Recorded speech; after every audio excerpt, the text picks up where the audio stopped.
যিনি ধনের অধিষ্ঠাত্রী তিনি নারায়ণের পদসেবা করেন। তাহলে ধনী কি আর গরিবকে? যারা কৃষ্ণ ভক্ত তারাই হচ্ছে ধনী। লক্ষ্মী পদসেবা করে, লক্ষ্মী যার পদসেবা করে, যে নারায়ণের যারা ভক্ত তারা হচ্ছে সবচেয়ে বড় ধনী। লক্ষ্মীর ভক্ত ধনী নয়। লক্ষ্মী যা আপনার সকলের বাড়িতে লক্ষ্মী আছে, লক্ষ্মীর ঠাকুরের পূজা করে, লক্ষ্মীর ভক্ত ধনী নয়, নারায়ণের ভক্ত হচ্ছে ধনী, কৃষ্ণ ধনে ধনী। তো সুতরাং গরিব হচ্ছে তারাই যাদের কৃষ্ণ ভক্তি নাই, আর যারা কৃষ্ণ ভক্তি আছে তারাই হচ্ছে ধনী। নারায়ণ লক্ষ্মী এসে তাকে সাহায্য করে, আমাদেরকে সাহায্য করে। বলুন দেখি, আমাদের তো কোনো ইনকাম আছে?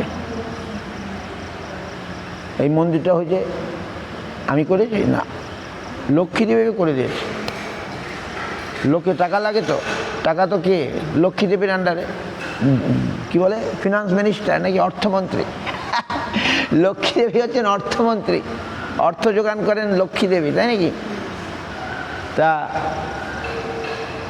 এই মন্দিরের টাকাটা কে দিয়েছে? লক্ষ্মী দেবী দিয়েছে, লক্ষ্মী দেবী দিয়েছে। কেন? লক্ষ্মী দেবী যারা নারায়ণের সেবা করবে, লক্ষ্মী দেবী তাদের। এখন কি হয়েছিল শুনুন ভালো করে। এখন 3 ঠাকুর,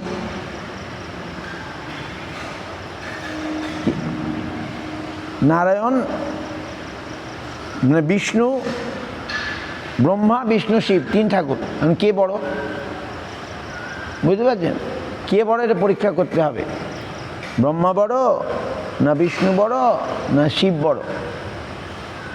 এখন মুনি ঋষিরা মিটিং করলো, মিটিং করে ভৃগুমণিকে দায়িত্ব দিল, আপনি এটা সমাধান করে দিন যে ব্রহ্মা বড় না শিব বড় না বিষ্ণু বড়। ভৃগুমণির উপরে দায়িত্ব দেওয়া হলো। ভৃগুমণি গিয়ে, ব্রহ্মার পুত্র ভৃগুমণি, হ্যাঁ, কার কাছে প্রথম গেল? ব্রহ্মার কাছে না শিবের কাছে গেল? শিবের কাছে গিয়ে, যেই শিব তো ভাই মতো, ব্রহ্মার লড়ার থেকে শিবের জন্ম 100 জন্ম হয়েছে, তো ভাইয়ের মতো বা দাদা মতো যা কিছু একটা, বা শিবের কাছে গিয়েছে। আর শিব ভৃগুমণিকে দেখে এবারে আলিঙ্গন করতে গেছে। হ্যাঁ, তুমি ছবে না, আমাকে শ্মশানে মশানে ঘুরে বেড়াও, ভূত প্রেত নিয়ে থাকো, আমার কাছে আসবে না।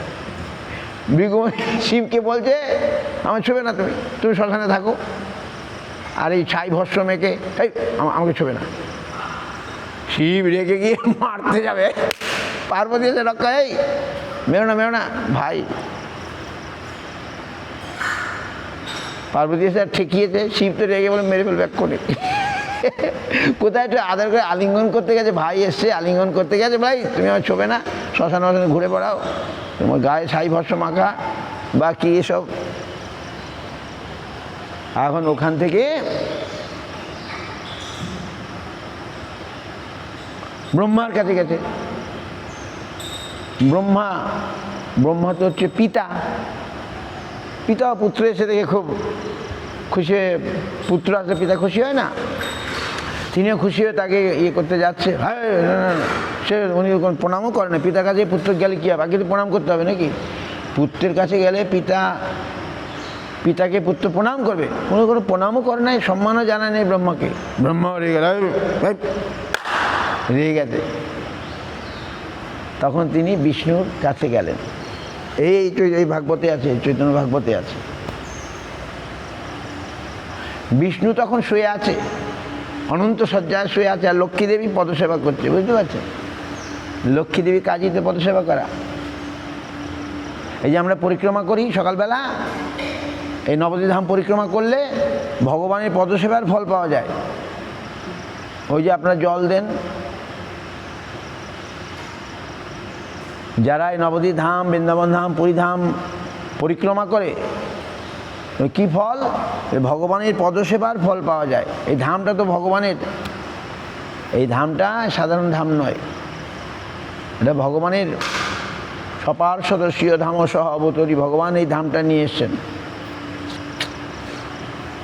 তো ভগবান এই ধামটা ভগবানের দেহস্বরূপ। এই ধামটা যা ভক্তি সহকারে যারা পরিক্রমা করবে, আর যান। এবার বৃন্দাবনে গেছেন কখনো? না। বৃন্দাবনে গেছেন? এখন যান, এখন যান, দেখবেন কি আগুনের মতো গরম। লোকের পরিক্রমা বলছে হাঁটা যাচ্ছে না, রাস্তা এরকম। লোক ওই গরমটা মানছে না। পুরুষোত্তম মাস, পুরুষোত্তম মাস মরি হয়ে বৃন্দাবন পরিক্রমা করে, বৃন্দাবনে হাঁটা যাচ্ছে না। আমাদের ভক্তরা আজ খবর দিচ্ছে, এত ভিড়, এত ভিড়, পরিক্রমা করছে, হাঁটছে। তো কি হলো, বিষ্ণু তখন অনন্ত শয্যায় শুয়ে আছেন আর লক্ষ্মী পদসেবা করছেন।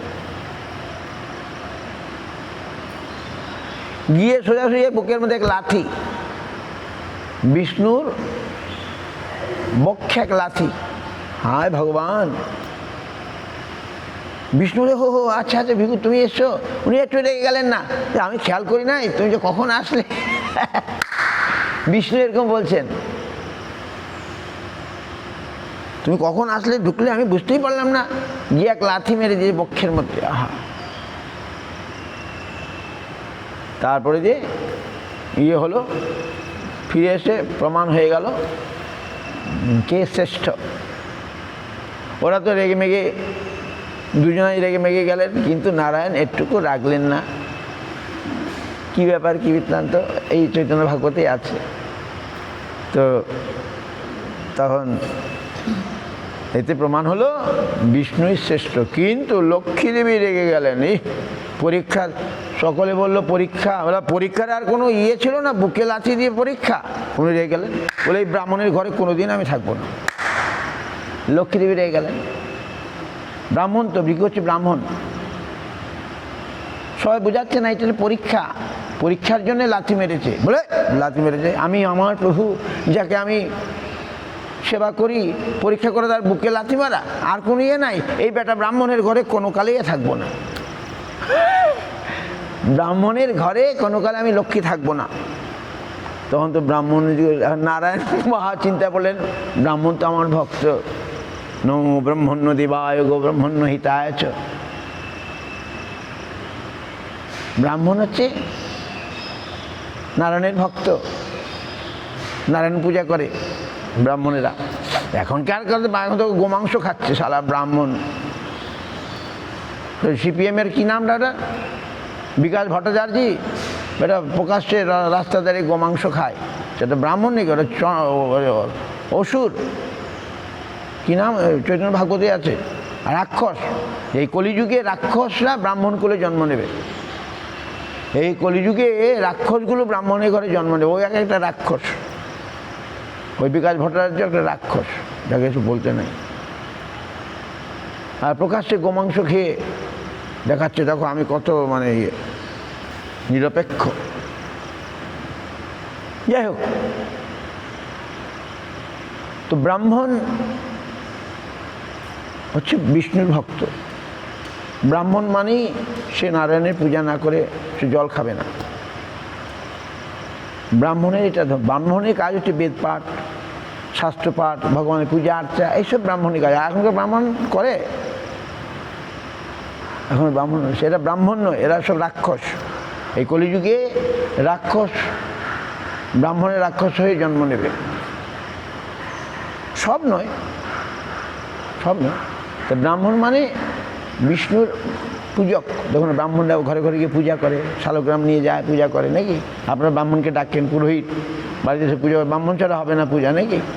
ব্রাহ্মণকে ডাকতে হবে, ব্রাহ্মণ হচ্ছে পুরোহিত, পুরের হিত করে। ব্রাহ্মণ হচ্ছে, মহাপ্রভু গয়া যাচ্ছিলেন, হঠাৎ জ্বর এসে গেল মহাপ্রভু। ভক্তরা চিন্তা করলো মহাপ্রভু কী ওষুধ দেবো, কী ওষুধ দেবো। মহাপ্রভু যাও, ওই এই গ্রামে ব্রাহ্মণরা আছে, ব্রাহ্মণের পা ধোয়া জল নিয়ে আসো। ব্রাহ্মণের পা ধোয়া জল খেলে আমার জ্বর সেরে যাবে। বাধ্য হয়ে ভক্তরা নিয়ে আসলো, ব্রাহ্মণের পদ্ধতিতে জল খেলেন, বাস জ্বর সেরে গেল। তো ব্রাহ্মণকে এরকমই সম্মান করেছেন। এখন লক্ষ্মী বলে, না এই ব্রাহ্মণের ঘরে আমি থাকবো না। তারা পরীক্ষা করার আর কিছু ইয়ে পায় নাই, বুকে লাথি দিয়ে পরীক্ষা। নারায়ণ বললে, তো নারায়ণ আবার লক্ষ্মীকে একটু বোঝালেন বলে, তখন লক্ষ্মী বলে ওই থাকবো না, থাকবো না, ব্রাহ্মণ ধনী হবে না। ওই পূজা টুজা করে ব্রাহ্মণ আর ধনী হয়? বলে ব্রাহ্মণ করে থাকবো কি থাকবো না, আমি ও যাতে অনাহারে না মরে যায় সেরকম আমি থাকবো। লক্ষ্মী দেবী এখন এই জন্য ব্রাহ্মণরা বেশি ধনী হবে না, পূজা আর্চা করে কত আর দক্ষিণা যা পায় বেশি ধনী হবে না। লক্ষ্মী দেবী সেই থেকে বলেন এই ব্রাহ্মণের ঘরে, তখন নারায়ণকে বলছেন তুমি যদি না থাকো ও তো অনাহারে না খেয়ে মরবে নাকি। লক্ষ্মী দেবী যদি ব্রাহ্মণ অর্থের যোগান না দেয় তাহলে ব্রাহ্মণরা না খেয়ে মরবে। নারায়ণ একটু আবার লক্ষ্মী দেবীকে ইয়ে করলেন, লক্ষ্মী বলল থাকবো, ঠিক আছে, ওই থাকবো না মানে এরা ধনী হবে না। যে ধনীকে, যার কৃষ্ণ ভক্তি আছে সেই বড় ধনী। ও এবার শুনুন, এরা আমাদের গুরু মহারাজ মঠ করেছে ওই জল মন্দির যেটাকে বলে নাকি। তো গুরু মহারাজ, আমিও গুরু মহারাজকে ও ভিক্ষা টিকা, উনি সকালের জন্য ধার থাকে না, গুরু ভিক্ষা টিকা আছে। প্রভুপাদের গুরুদেব থাকতে উনি অনেক প্রচার করেছে। ভিক্ষা টিকা করা গুরু মহারাজের ইয়ে ছিল না, ধার ছিল না। ওই যা হয় ওটা চালিয়ে নিত, মঠ চালিয়ে নিত। উনি বাইরেটারে যেত না। পরবর্তীকালে প্রভুপাদের গুরুদেব চলে গেছে আর ওই মঠ করেছেন এই নবদ্বীপের বড় মন্দির, এরকম মন্দির দেখেন, জল মন্দির যেটাকে বলে, গেছেন? জল মন্দির গেছেন? তো ওই মঠটা করেছে উনি, বেশি ভিক্ষা টিক্ষা প্রচার আর সে যেত না। দেখুন স্বামী মহারাজ হিজড়িবানকে অম্বিষ্টবাসী ভক্তিবেদান্ত স্বামী মহারাজের বোন, কি নাম? আর নেম ভবতারিণী। স্বামী মহারাজ সিস্টার নেম হ্যাঁ ভবতারিণী, ওনার নাম পিসিমা। আমরা ডাকি পিসিমা, আমার বাবার বোন, আমরা বলি পিসিমা। স্বামী মহারাজের বোন, তিনি ভক্তিমতী। তিনি গুরু মহারাজকে ভালোবাসতেন, তো গুরু মহারাজকে দেখতে আসতেন। ওনার একটা ছবি, অনার পিকচার সোয়াদিন আমার মঠ, ভবতারিণী দিদি স্বামী মহারাজ বোনের একটা ছবি ছিল, আমার মঠে ছিল। তো উনি আসছেন আর গুরু ভাই বলছে ও সিধু ভাই মঠে যাচ্ছে, উনি কি খেতে টেতে, উনি ভবতারিণী দিদি পিসিমা তিনি এসে ফিরে গেছেন। তখন ওই গুরু মহারাজের গুরু ভাই দেখা হয়েছে। ও তুমি সিধু ভাই মঠে গিয়েছিলে? উনি তো ভিক্ষা টিকা করেন না, খেতে পড়তে পাচ্ছেন কি জিজ্ঞাসা করছে এরকম। তুমি তো সিধুমাই মঠ ঘুরে আসলে নাকি, উনি খেতে পড়তে পারছে, ওখানে লোকজন খেতে পড়তে পারছে কি? উনি তো ভিক্ষা টিকা করেন না। উনি কি বললো, ভবতারিণী দিদি পিসিমা কি বললো? আমি দেখলাম ওই ওখানে গোবিন্দ মন্দিরে লক্ষ্মী ঝাড় দিচ্ছে। গুরু মহারাজ ঠাকুরের নাম গোবিন্দ। ওখানে গোবিন্দ মন্দিরে লক্ষ্মী দেবী ঝাড় দিচ্ছে। তুমি বলছো ওরা খেতে পারছে না, খেতে পারছে কি না? লক্ষ্মী দেবী যেখানে ঝাড় দেয়, গোবিন্দের মন্দিরে ঝাড় দিচ্ছে লক্ষ্মী দেবী, দেখে আসলাম। বুঝতে পারছেন কথাটা? লক্ষ্মী দেবী যেখানে ঝাড় দেয় সেখানে আর অভাব থাকে? তাহলে দরিদ্রকে, গরিবকে, যাদের কৃষ্ণ ভক্তি নাই তারা হচ্ছে দরিদ্র। আর ধনীকে, যার কৃষ্ণ ভক্তি আছে সেই হচ্ছে ধনী। কৃষ্ণ ধনে ধনী, কৃষ্ণ যার, কৃষ্ণ হচ্ছে জগতের মালিক। লক্ষ্মী দেবী তার সেবা করে। লক্ষ্মী দেবী বৃন্দাবনে আসবার জন্য এখনো তপস্যা করছেন। বেলবন আছে বৃন্দাবনে, যমুনার ওপারে বেলবন। লক্ষ্মী দেবী আসতে পারেন নাই, কৃষ্ণের লীলায় আসতে পারেন নাই বলছে। তিনি নারায়ণ লীলায় আছেন, নারায়ণের গৃহিণী। আর বৃন্দাবন মানে কৃষ্ণের পার্শ্বদকে গোপীরা, দুধওয়ালি, তাদের সঙ্গে কিনে লক্ষ্মী দেবী আসতে পারে? তিনি একটা রানী, মহারানী, তিনি গোপীর আনুগত্য স্বীকার করতে হবে, কৃষ্ণলীলায় প্রবেশ করতে হলে। যাই হোক, অনেক ব্যাপারে আমরা বুঝি না, তো যেটা বললাম, সুতরাং ভগবানের কাছে আসতে হবে, ভগবানের ভক্তদের আদর করতে হবে, দেখবেন ভগবান আপনার কাছে এসে যাবে। ভগবান তো আমাদের খুঁজছেন, ভগবান তার ভক্তকে খুঁজছেন, কবে ভক্ত আমায় ডাকবে, কবে আমার ভক্ত আমার সেবা করবে, কবে আসি মাধব মোরে করিবে সেবন, কবে আসি মাধব। আবার বলছেন এই শেষে বলছেন, কেউ যদি এখন যদি শিব ছোট ব্রহ্মা ছোট এরকম যদি বিচার করে বা এরকম ভেদজ্ঞান করে তাদের অসম্মান করে, ও নরকে যাবে। এইটা শেষে আবার বৈষ্ণবে বড় ছোট এইসব নিয়ে কেউ যেন না করে। এগুলো ভগবানের ইচ্ছাতে হয়েছে। ভৃগুমণি ভগবানের ইচ্ছাতেই তার বুকে লাথি দিয়েছেন, তিনি ইচ্ছা করে দেন নাই। কি বুঝতে পারছেন? এবার যদি ভৃগুমণিকে কেউ দোষী করে বা বৈষ্ণব ছোট বড় এইসব ভেদ করে, তাহলে তার অপরাধ হয়ে যাবে, সে নরকে যাবে। এর মধ্যে চৈতন্য ভাগবতে আছে। যাই হোক, আসতে হবে। আমি প্রায় যাই ওদিকে, আমি খুঁজি কোনটা বাড়ি, রাজুর বাড়ি কোনটা আর খুঁজে পাই না। যাই হোক, বাড়ি যাওয়া হয়, চিনতে পারেন না যে কোনটা রাজুর বাড়ি হতে পারে। আপনার চিন্তাধারা রাজুর বাড়ি, রাজুর পাকা বাড়ি হবে, এটাই না। পাকা বাড়ি কাঁচা বাড়ি আমাদের বাড়ি। আমি যেখানে বড় হয়েছি না, আমরা হারিকেন জ্বালিয়ে পড়াশোনা করতাম। আমাদের মাটির ছিল, কি বলে, 1 পোয়া করে দুধ কিনতো আমার মা। আমার বাবা বাড়ি থাকতো না, মা 1 পোয়া করে দুধ কিনতো, ওইটাকে 2 ভাগ করে 2 ভাইকে আমার দিত। 2 ভাই, আমরা 2 ভাই 1 বোন ছিলাম। তো 1 পোয়া আজকের দুধ কেনা হতো না, 1 পোয়া দুধ কিনা হতো। কি 1 পোয়া দুধ এখনও সে জিব্বায় লেগে আছে, এত সুন্দর দেশি গরুর দুধ। এখন সব বেকার, সব দুধে কোনো স্বাদ নাই, সব ক্রস, দেশি আর পাওয়া যায় না। ওই একটা বাচ্চা দিয়েছে আমাদের, দুধ বেশি দেবে কিন্তু দুধে কোনো স্বাদ নাই। ওই একটা বাচ্চা দিয়েছে, ওই বিদেশি বাচ্চা দেখলাম, যেমন এখন গরু বাচ্চা দিয়েছে, বিদেশি বাচ্চা। ডাক্তারকে যত বলি দেশি করে দুধ কম দেবে, বিদেশি গরু ইঞ্জেকশন দিচ্ছে, করছে সে। যাই হোক, তো ওই যে তখন দুধ খেতাম, মা 1 পোয়া করে দুধ কিনতো। 1 পোয়া দুধ কত খান বুঝতে পারছেন? ওইটাই ভাগ করে খাওয়া হতো, দুধে জল থাকতো না। যাই হোক, তো আমি যেটা বলছি আপনাকে, তা আমাদের মাটি বাড়ি ছিল, খড়ের ঘর ছিল, খড়ের ঘর ছিল। মাটির প্রতিদিন সকালে জল দিয়ে নেপা হতো না, লেপা হয়, সেরকমই ছিল। আর হারিকেনের বালি জাতীয় আমরা পড়াশোনা করতাম। হারিকেন, কেরোসিনের হারিকেনে ইলেকট্রিক লাইট ছিল না।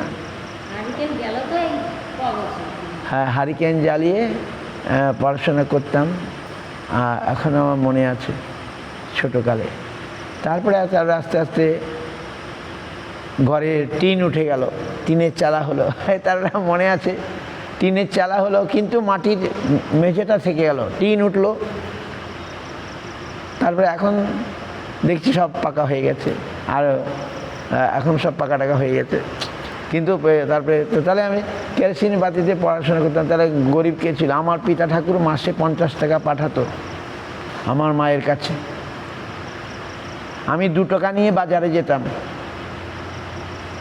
4 আনা পেঁপের হালি ছিল, আমি বাজার করতাম আমার মা বাবার জন্য, আর আমার দাদা করতো না, আমি করতাম। 2 টাকা নিয়ে বাজারে যেতাম। 5 টাকা নিয়ে বাজারে যাওয়া মানে তো অনেক টাকা। 5 টাকা নিয়ে বাজারে গেছি মানে অনেক টাকা নিয়ে গেছি। 2 টাকা নিয়ে যেতাম, 1 হালি পেঁপে নিতাম, হালি হিসাবে চলতো। পেঁপে আমরা কেজি হিসাব, তখন হালি হিসাব, 4টেতে 1 হালি। 1 হালি পেঁপে 4 আনা হলে ভালো। আমি দাম দর করতাম, 15 পয়সা দাও, দেবে না। 20 পয়সা 4 আনা মানে খুব বড় বড় পেঁপে।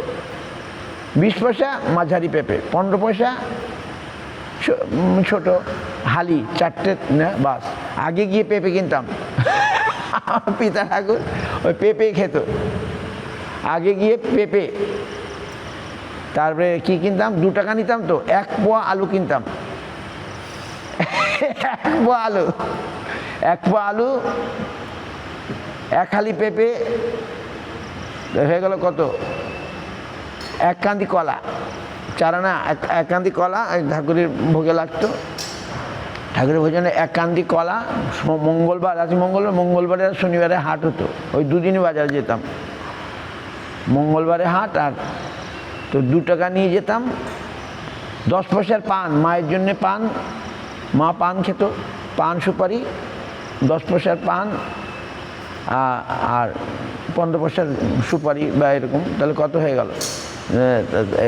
তারপরে আর কি কিনতাম, এই তো পেঁপে হয়ে গেল, আলু হয়ে গেল, তারপরে পান সুপারি হয়ে গেল, হ্যাঁ কলা, 1 হালি কলা হয়ে গেল, এই করে। আর শাক মানে লাই পাতা, আসামে লাই পাতা পাওয়া যায়, লাই পাতা এখানে পাওয়া যায় না। লাই পাতা কিনে নিতাম, 10 পয়সা লাই পাতা, বাস। 10 পয়সা 15 পয়সা অনেক বেশি, মোটা সব কিনে নিয়ে ওই আমি কাঁধে করে এ করে আনতাম, বয়ে নিয়ে আসতাম প্রায় 1-2 এখান থেকে নিমতলা যদ্দূর, তার চেয়ে একটু বেশি, হ্যাঁ নিমতলা বা তার চেয়ে নাদনঘাট মোড় এরকম বাজার হতো। আমাদের বাজারটাই নাদনঘাট মোড়ে, ওইখান থেকে আমি হেঁটে হেঁটে বাজার করে নিয়ে আসতাম, বাস। হ্যাঁ চাল, চাল তো কেনা থাকতো ঘরে, চালটা একসঙ্গে কেনা থাকতো, চালটা একসঙ্গে কেনা থাকতো।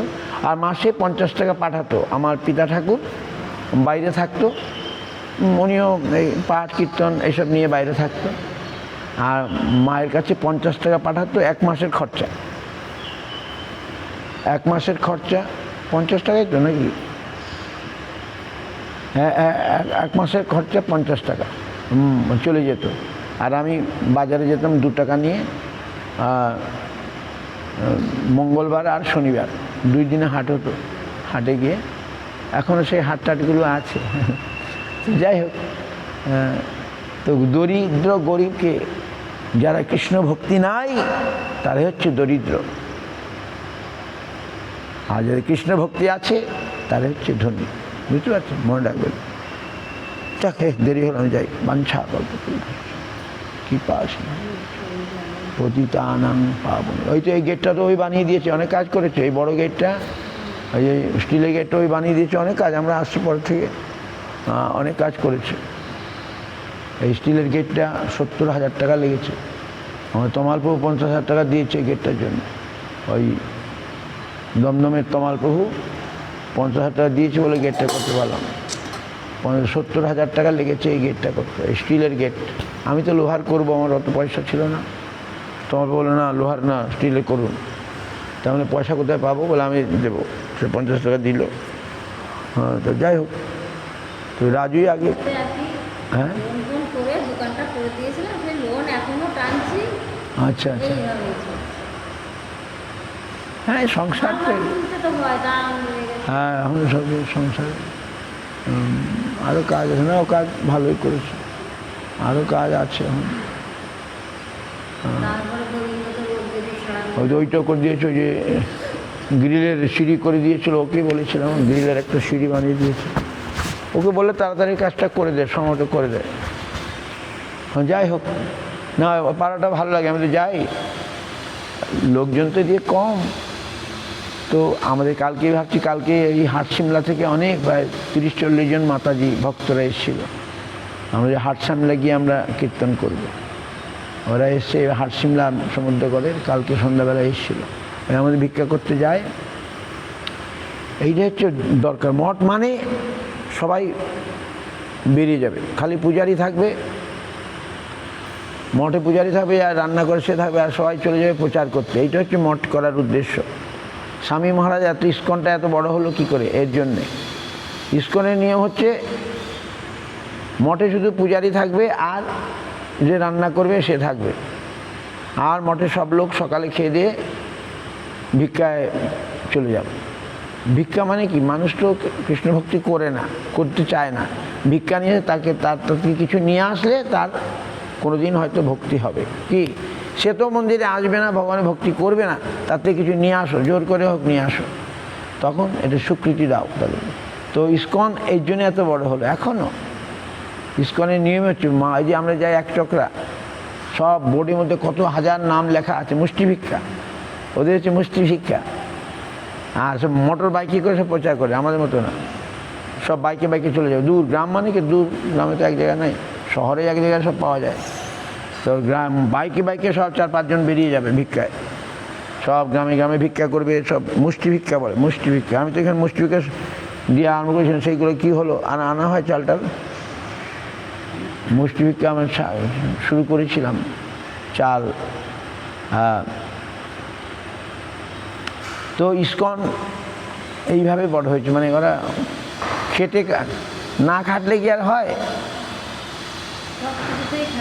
খাটছে বলে ইসকন এত বড় হয়েছে। না খেটে ওরা খেটেছে, মায়েরা সব ভিক্ষা করে, বুক ডিস্ট্রিবিউশন করে করে কাজ করেছে, বসে থাকে নাই আর কি, বসে থাকে নাই বলে এত সব জায়গাতে, সব ভারতবর্ষে এখন ইসকনের সবচেয়ে বেশি বড় প্রচার, সব জায়গাতে, সব গ্রামে গঞ্জে ইসকনকে সবাই চেনে। কেন? ইসকনের শিক্ষা এরকম দেওয়া হয়েছে যে তোমাকে যেতে হবে, প্রচার করতে হবে। আসামে আমরা যাই, সব জায়গায় ইসকন আছে, কোথায় ইসকন নাই? কেন? স্বামী মহারাজ এইভাবে শিক্ষা দিয়েছেন, যাও ডোর টু ডোর, দাঁড়ে দাঁড়ে যাও। আমার গড়িয়া মঠ অতটা ইয়ে নয় সাধারণ। আর স্বামী মহারাজ তাচ্ছিল্য করেছিলেন, দেখো গৌরী মঠ, আমরা সব ঢাক বাজাচ্ছি, আর গুরু ভাবলে তো এরা কিছু করছে না, খালি ঘন্টা নাড়ছে, আর সব রেগে গেল। স্বামী মহারাজ এরকম বলেছেন, আমাদের গুরু মহারাজ কমপ্লেন নিয়ে আসলো গৌরী মঠের লোকেরা, দেখো স্বামী মহারাজ আমাদের এরকম বলছে, আমি ঢাক বাজাচ্ছি আর এরা ঘন্টা নাড়ছে, গৌরী মঠের লোকগুলো ঘন্টা নাড়ছে, প্রচার করছে না, ঘরে বসে বসে ঘন্টা নাড়ে। এখন সব গুরু মহারাজ, গুরু ভাইরা অভিযোগ নিয়ে আসলো গুরু মহারাজকে, দেখুন স্বামী মহারাজ আমাদের এরকম বলছে। গুরু হেসে বলে, ও একজনের ঢাক বাজালে একটু কাঁসাও তো বাজে টিং টিং করে, নাহলে তো ঢাক বাজানোটা তো জমবে না। ঢাক যখন বাজে একটা লোক কী করে, টিং টিং টিং কাঁসা বাজায় না। তো স্বামী মহারাজ ঢাক বাজাচ্ছেন, মানে উনি বিরাট প্রচার করছেন, আর আমরা গড়িয়া মঠের লোক টিং টিং করে ঘন্টা বাজাচ্ছি, তাহলে ঢাকের বাজনাটা তো জমবে ভালো, নাকি খালি ঢাক বাজতে তো ভালো লাগে না। এর গুরু মহারাজ হেসে হেসে আবার ওদেরকে ইয়ে করলেন, যাকে কি এরকম। যাই হোক, গৌর প্রেমানন্দে হরি হরি। হ্যাঁ, আপনাদের তো জমি আছে এখানে, এই তো রাজু আমি বলেছে, এখন তো জমির দাম বেড়ে গেল, রায় স্বপ্নরা রাস্তাটা করে দিলে, এখন জমির দাম বেড়ে গেল। এখানে কদিন পরে দেখুন ঘর হয়ে যাবে, দেখুন না কদিন পরেই এসব আর রাস্তার ধারে ধারে ঘর হয়ে যাবে। আর কদিন যাক, যাকে বাঞ্ছা কর।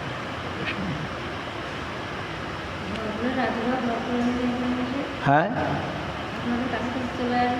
হ্যাঁ হ্যাঁ হ্যাঁ, না ও সবসময় আমাকে সমর্থন করেছে। এখানে জমি তো অনেকে দিচ্ছিল না, দিয়ে কত খেসারত, দিতে চাইছে না। তো আমাদের ইয়ে থেকে কতখানি জমি জানেন? 6 ফুট, আর এদিক থেকে 3 ফুট। আমাদের জমি থেকে 6 ফুট জমি নিয়েছে, আর এদিক থেকে মাত্র 3 ফুট। 7 ফুট আমাদের থেকে 7 ফুট জমি নিয়েছে। আমাদের জমি থেকে 7 ফুট জমি, এদিকে 3 ফুট নিয়ে 10 ফুট রাস্তা হয়েছে।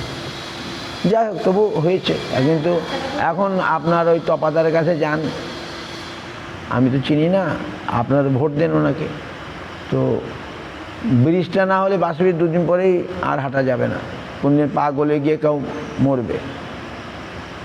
এখন তপাদারকে ধরে যদি ব্রিজটা না হয়, বেকার হয়ে গেল। আমরা এত জমি দিলাম, রাস্তা হলো, কোনো কাজেই লাগবে না। এখন তপাদারের হ্যাঁ হ্যাঁ হ্যাঁ বলতে হবে, মানে কি লেগে থাকতে হবে। স্বপন দেবনাথ তো করবে না, স্বপন দেবনাথ করবে না, আমরা কত অনেক বলেছিলাম। তারপরে আবার কি হলো, বলে না আমাকে ভোট দেয় না, আমি এখানে কাজ করব না, এই বলে দিল ডাইরেক্ট, আমি করবো না কোনো। তখন আমরা আবার, ভগবান ওনাকে সম্মতি দিল, তখন ওই বাসের ব্রিজটা করে দিল কমসে কম, নাকি বাসের ব্রিজটা করে আমরা আসতে, আগে তো বাসের ব্রিজ ছিল না, এইটা করবে বলে রাজনীতি তো ওই জন্য এখন একরকম ওখানে করো না, এখন যেমন দিল্লিতেও পাল্টে গেছে। এখন মমতা ব্যানার্জি একা, কেউ নাই। দিল্লিতেও পাল্টে গেছে। মমতা এখন বছরে কাঁদবে, আরে এখন ওই পুরী ওই জগন্নাথ মন্দির করেছে, ওইখানে গিয়ে হরিনাম করুক, অনেক ভালো। ওইখানে গিয়ে হরিনাম করলে অনেক ভালো হবে। এই দুঃখ না পেলে মানুষের সুমতি হয় না তো। এই দুঃখ যখন পাবে না তখনই হরিভজন করবে, নাহলে করবে না। সুখে থাকলে হরিভজন করে না। নামাজ পড়বে না, হ্যাঁ, নামাজ পড়বে তো বই পালন করবে কি? ওগুলো ভোটের জন্য, নামাজ পড়া সব ভোটের জন্য। ওগুলো তো আর কালী পূজা করবে, দুর্গা পূজা করবে। যা, এটা একটা ভালো কাজ করেছে নাকি? দীঘার মন্দিরটা করেছে, একটা ভালো কাজ করেছে, এটা বলতেই হবে। দীঘার মন্দিরটা তো করে দিল। এই আমাদের চক্র যে বানিয়েছে, উনি ওই দীঘার মন্দিরের চক্র বানিয়েছে। এই আমাদের মন্দিরের চক্রটা বানিয়েছে 50,000 টাকা, 50,000 টাকার উপরে লেগেছে ওই চক্রটা। আর দীঘার মন্দিরের চক্র লাখ টাকা, কয়েক লাখ, 2-3 লাখ টাকা লেগেছে। বড় চক্র। এই নবদ্বীপে আমরা খুঁজে খুঁজে পেয়েছি। চক্রটা অনেক ওজন। তো যাই হোক, দীঘার মন্দিরটা তো করেছে। আমরা একবার যাবো। হ্যাঁ, হ্যাঁ, হ্যাঁ, অনেক ভালো কাজ করছে। ইস্কনের মতনে আসার পরে ইস্কন মন্দিরটা শুরু হলো, আগে হয়নি। সিপিএমের আমলে মন্দির করতে দেয়নি। মমতা ব্যানার্জি আসলো, সঙ্গে সঙ্গে ইস্কনের বড় মন্দিরটা শুরু হলো। অনেক কাজ, ওদের জমি জমা 300 বিঘা জমি উনি সব ঠিক করে দিয়েছে, কাজ করেছে। আমাদের বাগবাজার মঠে গেল, ওখানে 50 লাখ টাকা দিয়েছে মমতা ব্যানার্জি। 50 লাখ টাকা দিয়েছে বাগবাজার। কিছু না কিছু সব জায়গায় করেছে। যাই হোক,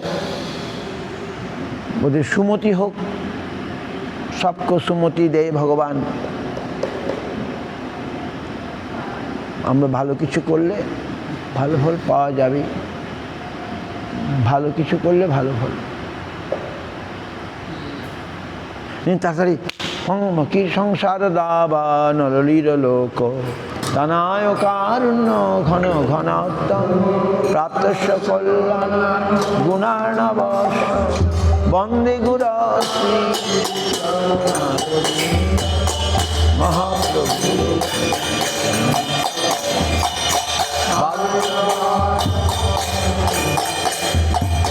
रोमांच